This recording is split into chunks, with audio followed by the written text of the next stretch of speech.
Good morning, Redemption Hill. Mike Cunningham here with our Thursday morning devotion, and I hope you're doing well. There's a song stuck in my head today, and it is the song from the last movie my family saw before COVID hit. We went and saw Won't You Be My Neighbor with Tom Hanks playing the indelible Mr. Rogers, and Won't You Be My Neighbor is stuck in my head today because I'm driving my neighborhood, as I do when I take Way to school. I take a moment and I look at the roof, I look at the rooftops, I look at the streets, I look at the people, and I just pray for my neighborhood. And here, I've got wonderful neighbors. My yard is full of children because my son, and we're just really blessed being here.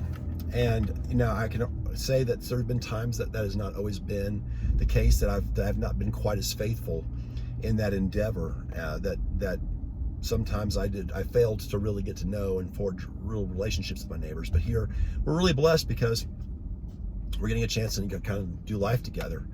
And so my question this morning is, who's your neighbor? Do you know your neighbors? Is that something that is important to you? Because, you know, the Bible tells us to love our neighbor and to be involved in our community. And I think that, you know, the Great Commission is fantastic. It says to go to all nations and make disciples. But like, you can start in your neighborhood, like literally just right next to where you live. And it should start with your home and work its way out. And so I think that what's powerful today, as I drive through and I pray over my neighbors, just to be reminded of, you know, some questions that I can ask, like, who's my neighbor? Do I make sure I know my neighbors' names and stuff? Would I be able to intelligently pray for my neighbors? Do I know enough about them that I can know a prayer request? And I mean, obviously we pray for our neighbors to come to faith, but the thing is that would I know something specific that they could pray, where I could pray for them?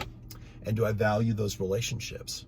The Bible says lots and lots about neighbors here. Proverbs 3:29 says, Proverbs 3:29, 11:12, and 4:2 says, don't exasperate your neighbors.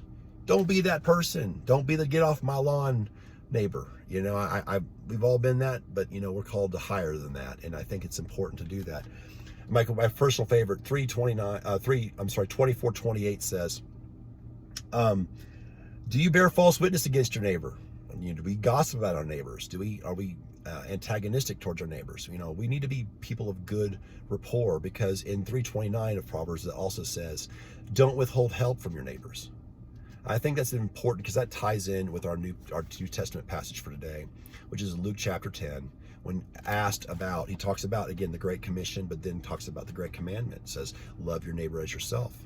And he's asked, who is your neighbor? And from that moment, Jesus then tells the iconic Good Samaritan story about how a person is messed up. They come into terrible circumstances, and the most likely people pass him by, and the least likely person renders aid to him.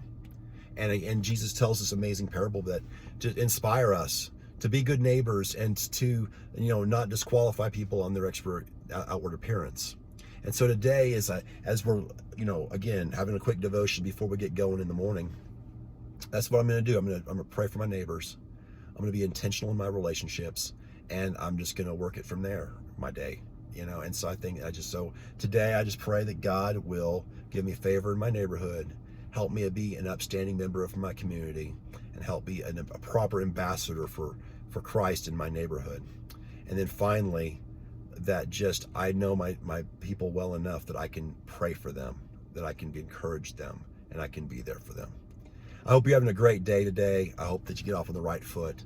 Don't forget to love your neighbor, and we'll see you next time.